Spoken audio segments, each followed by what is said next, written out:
Здравствуйте, на телеканале «Новый век» программа «Вызов 112». В студии Сергей Хайдаров. И сегодня мы расскажем подробности страшной аварии на проспекте Победы, в которой погибли 2 человека. Игнорировал требования по обеспечению безопасности дорожного движения. Покажем, как ночью пожар вспыхнул в одной из гостиниц Казани. Всех эвакуировали, все выбежали, все внизу стоят. Спасался весь подъезд. И грузовик влетел в стоящую на трассе М7 фуру с бетонными плитами. Второй участник не пострадал? Нет. От кабины ничего не осталось, водитель не пострадал. Это и не только прямо сейчас.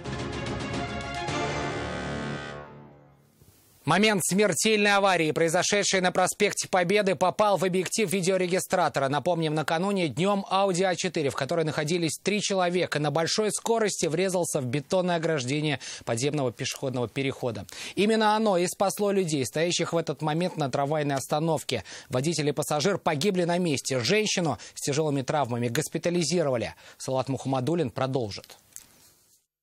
Воскресенье, 14 часов 7 минут. Все произошло молниеносно. Иномарка вылетает с дороги, врезается в бетонное ограждение пешеходного перехода и разлетается на части. Другие автомобили не пострадали лишь чудом. 2 мужчин, 35-летний водитель и 43-летний пассажир, погибли на месте. 38-летнюю женщину срочно госпитализировали.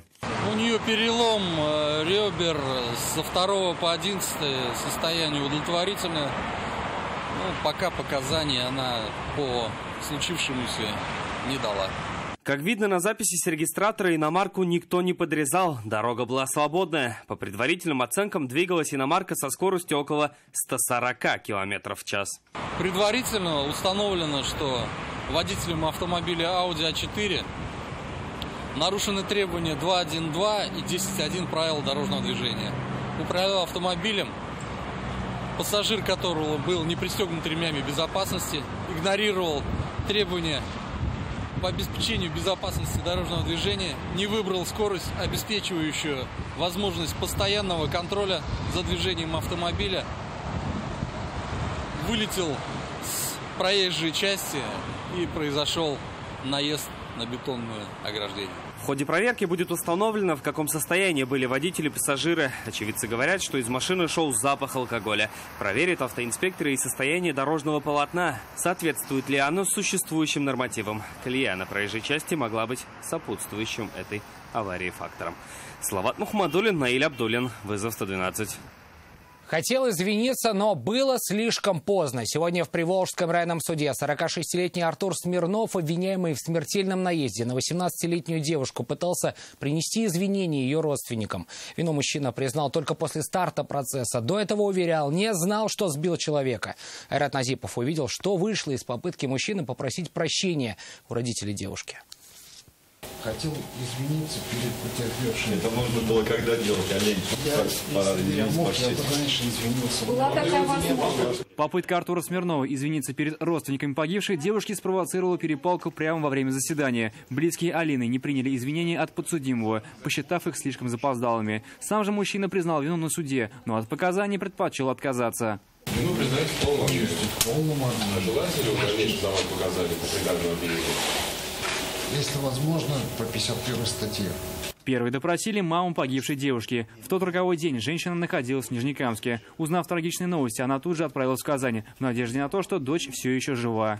Все, что я помню, что мы сидели возле морга и хотели удостовериться, что это она. На самом деле, что это она. Была надежда, что все-таки не наша дочь, не с ней это случилось. Женщина полагает, что ее дочь еще можно было бы спасти, если бы водитель не скрылся с места происшествия и отвез ее в больницу. Но девушка скончалась, пока ждали медиков. Ее тетя, шедшая с ней рука об руку, была госпитализирована. На заседании она выступает как свидетель. Другие очевидцы рассказали, что скорость, с которой двигалась Kia Rio, превышала все допустимые нормы. Даже специально пробовала проехать этот перекресток на 80 км в час. Понимая, думаю, сколько уже он ехал, интересно.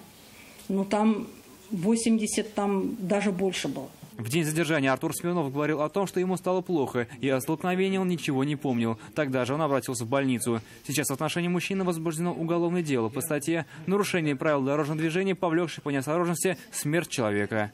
Айрат Назипов, Наиль Абдуллин, вызов 112. Отдал машину, стал пить и ждать полицейских. Ночью автоинспекторы задержали мужчину, подозреваемого в угоне Ниссана Кашкай, который тот забрал без спроса у своей тещи. Несколько дней назад она написала заявление об угоне иномарки. План перехват результатов не дал, но мужчина сам вернул автомобиль. Нафиса Минязова знает почему. Автомобиль полицейские искали несколько дней. Сначала объявили план перехват, но в сети автоинспекторов машина не попалась. Затем ее объявили в розыск. Как нам стало известно, зять угнал у своей тещи Nissan еще в день влюбленных. После этого та написала заявление в полицию. А как признался сам злоумышленник, вместе с иномаркой он находился еще несколько дней за городом. И только сегодня его, видимо, проснулась совесть, и он решил вернуть автомобиль хозяйке. Вернул его не лично. Приехал в бар, где работает его сожительница. Она позвонила матери, сообщила, что ключи у нее, а возлюбленный сидит рядом, пьет и ждет полицию. Ключи я дал, документы отдал, все сказал. Вот машина здесь. Я говорю, налей мне 100 грамм и все. Она налила? Да. За этим занятием его и застали автоинспекторы. Что-то отмечали, я так понимаю? Ничего не отмечал. А вы сегодня выпивали? Нет. А почему спиртным пахнет? Ну, потому что я здесь. Вы только сейчас выпили? Да. А за рулем трезво находились? Я за рулем не был. Женщина ничего говорить на камеру не захотела. Более того, была не рада присутствию прессы. Уйдите отсюда, вы не имеете права снимать. Я понял. Раз говорю. Я говорю, Вышли отсюда. Вы нас выпустите, мы выйдем. По факту угона было возбуждено уголовное дело. За подобный закон предусматривает от штрафа до 120 тысяч рублей до лишения свободы на срок до 5 лет. Ответственности мужчина может избежать только в одном случае, если теща вдруг его простит. Нафиса Минязова, Наиль Абдуллин, вызов 112. В гостиничном комплексе на улице 2-я Азинская сгорела квартира. Все жильцы эвакуировались еще до приезда пожарных. Огнеборцам удалось быстро ликвидировать открытое пламя. Но помещение, как увидела Айгуль Батрудинова, больше пострадало не от огня, а от копоти, гари и воды. Пожар вспыхнул в одной из квартир на 10-м этаже. Ее жильцы поздно заметили возгорание. Самостоятельно потушить огонь не смогли и выбежали на улицу. Почувствовавшие запах гари соседи эвакуировались следом за ними. Некоторые из них стали стучать по квартирам и предупреждать о пожаре. Всего на улицу до приезда огнеборцев вышли несколько десятков человек. Кроме гостиницы, эта часть относится только к квартире. Администратор гостиницы, расположенной в соседнем подъезде, говорит, что это именно квартиры и к ним никакого отношения не имеют. Однако жители утверждают, что это апартаменты, которые на длительный срок им сдаются гостиницей. И в них живут очень много иностранных студентов. Дым много было? Что такое дым? Дыма много было? Смог? Нет, немного. А вы сами откуда?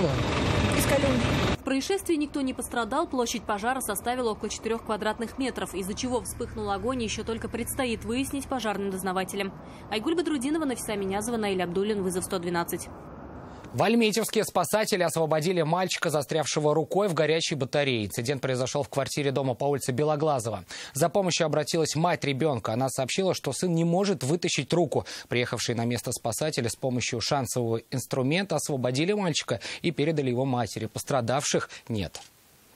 Крупная авария произошла этим утром на трассе М7. Все произошло у поселка Займище. Там автомобиль «Газон Некст» на высокой скорости въехал в стоящую фуру. Как итог, кабина машины предполагаемого виновника была полностью уничтожена. Водителю даже потребовалась помощь спасателей, чтобы выйти из машины. Айрат Назипов был на месте столкновения. После столкновения очевидцы вызвали на место аварии не только автоинспекторов, но также бригаду медиков и спасателей. Последние с помощью специального инструмента извлекли из искореженного автомобиля водителя «Газона». Второй участник не пострадал? Нет. По предварительным данным, грузовик ДАФ, перевозивший стеновые панели, сломался в правом ряду. Огромные препятствия на своем пути водитель «Газона» заметил слишком поздно и на скорости въехал в заднюю часть фуры. Столкновение полностью уничтожило кабину машины. Водитель не пострадал. Ему повезло, то что удар пришелся с пассажирской стороны, как раз там, где никто не сидел. Теперь водителю придется менять кабину своей машины. Восстанавливать ее уже нет ни смысла, ни возможности. Айрат Назипов, Наиль Абдуллин, вызов 112.